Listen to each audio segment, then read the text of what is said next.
Bonjour à tous et bienvenue dans ce 6h30.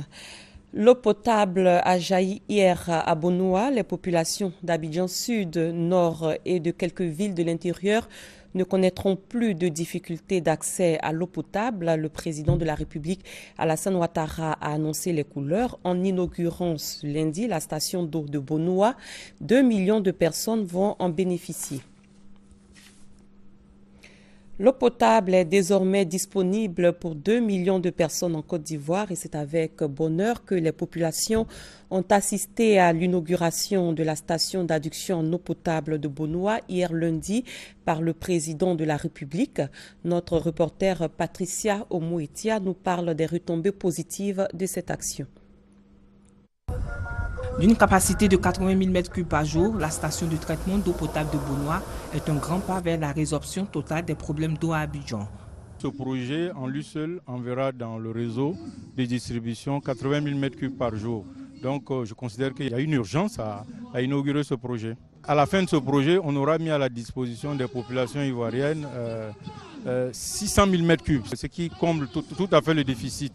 Mais il faut noter que l'inauguration de ce projet va certes envoyer la production, mais il va falloir faire quelques petits travaux sur le réseau. Abidjan affichait, selon des données avancées par le ministère des Infrastructures économiques, une production journalière totale d'environ 350 000 m3, là où les besoins étaient estimés à 500 000 m3 par jour.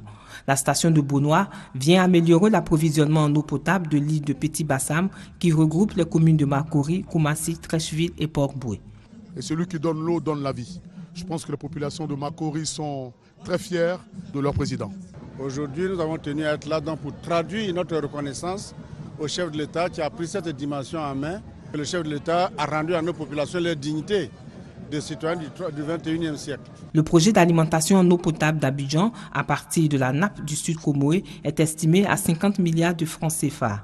Le projet comprend la réalisation d'unités de traitement des cuves de 5 000 m3 dans lesquelles l'eau traitée sera stockée avant d'être convoyée à travers les canalisations vers Abidjan.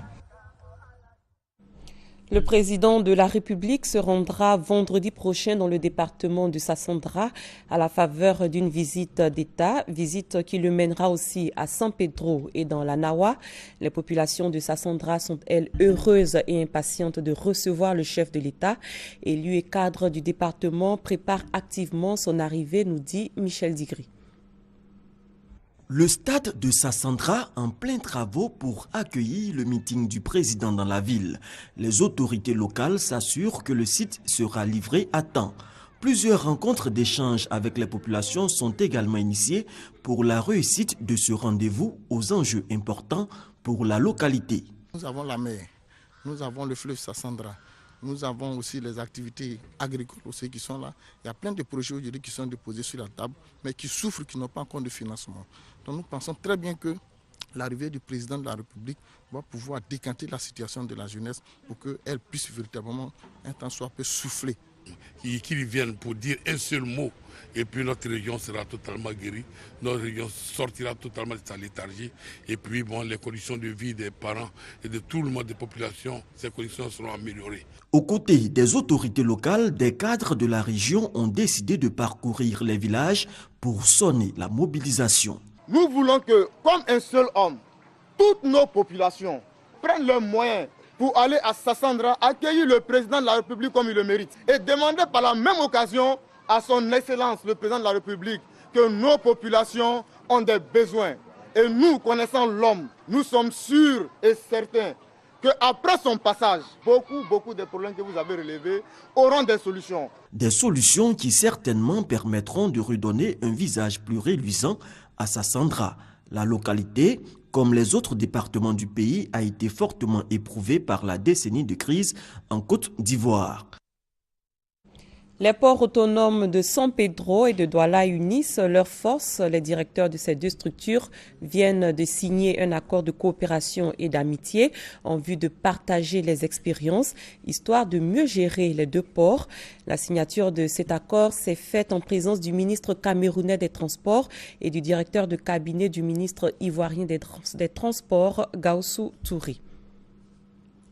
Consolider les relations de coopération d'amitié de marine marchande, exploiter et promouvoir les activités portuaires, former les agents des ports, gérer les infrastructures et les équipements portuaires.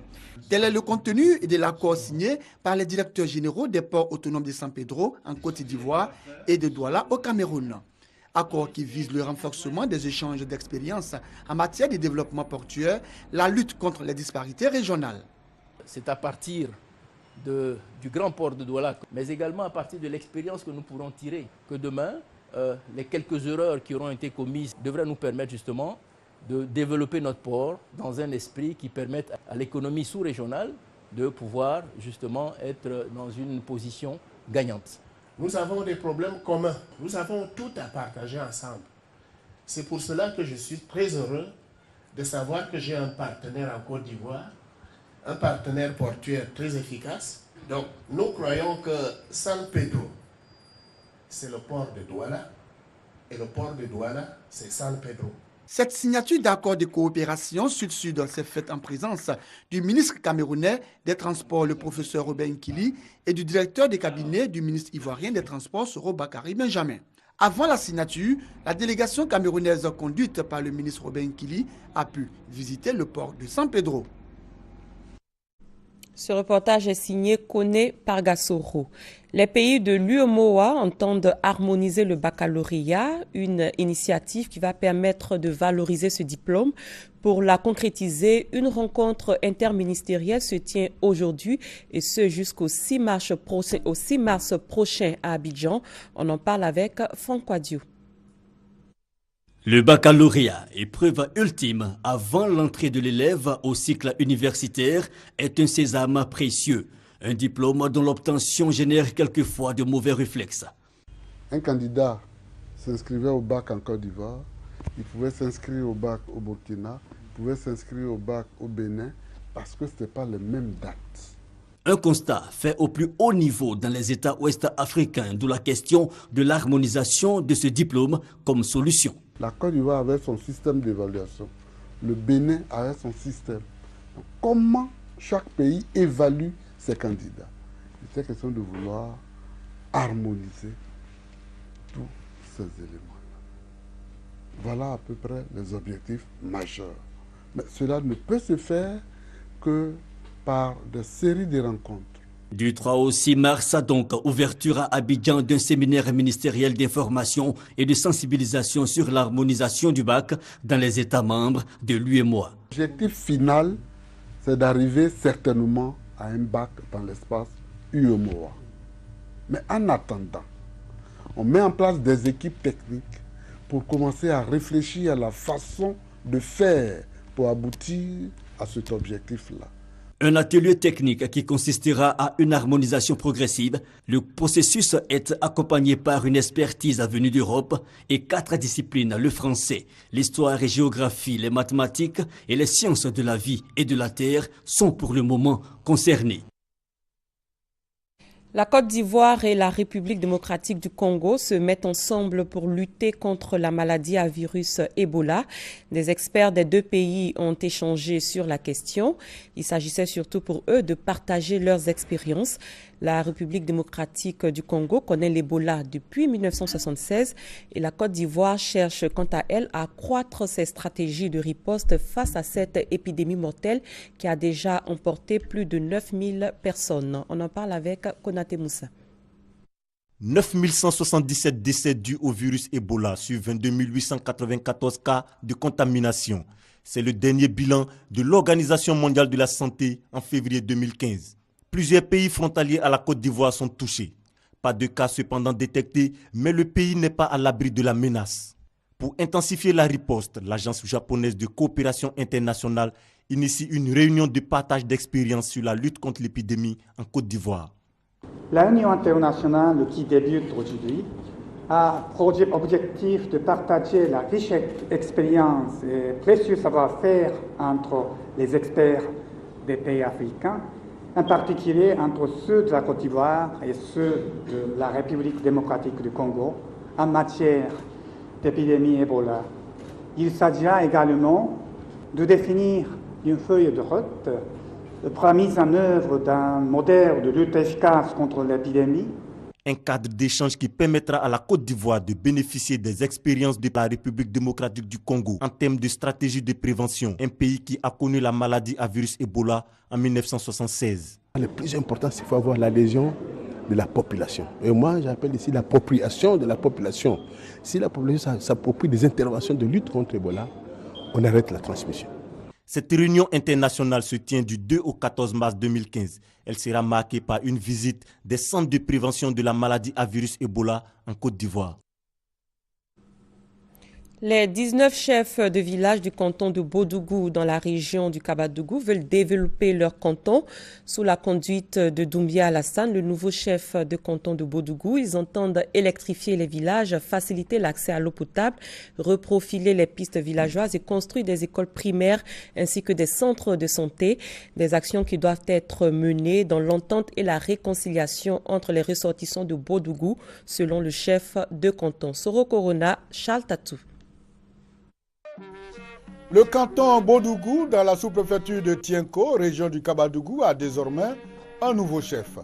Les 19 chefs de village du canton ont porté leur choix sur Doumbia Alassane de Kabamboué. Cette désignation intervient après plus de 10 ans de longs conciliabules et de compromis. Le village de Kibirila Nord, siège du canton Bodougou, a abrité la désignation du chef, rythmée de cérémonies religieuses et traditionnelles. La tâche est revenue au patriarche Doumbia Améry, 97 ans, d'entériner le choix fait par les chefs de village en présentant le nouveau chef, Doumbia Alassane, à l'assistance. La longue période d'absence des chefs de canton a dû contribuer à l'enclavement des 19 villages du canton. Pistes villageoises impraticables, projets d'électrification, d'adduction d'eau potable, de construction d'écoles et de centres de santé ont connu un arrêt. Tous nos 19 villages là trouvent l'électricité, courant, l'eau, potage. Si les cadres aiment leur canton, ça va développer le canton. Le gouvernement, c'est pour nous tous. Il ne faut pas brasser ton bras, que le gouvernement va faire tout. Nous-mêmes, on n'a qu'à faire un peu et le gouvernement va nous aider. Dans le canton Bodougou, seulement 6 villages sont électrifiés et 2 ont l'adduction d'eau potable. 2 villages sont sans école primaire et plusieurs autres attendent la construction d'un centre de santé. Doumbia Alassane est le 9e chef du canton Bodougou. C'est la fin de ce 6h30. Merci de l'avoir suivi et très bon début de journée à tous et à toutes.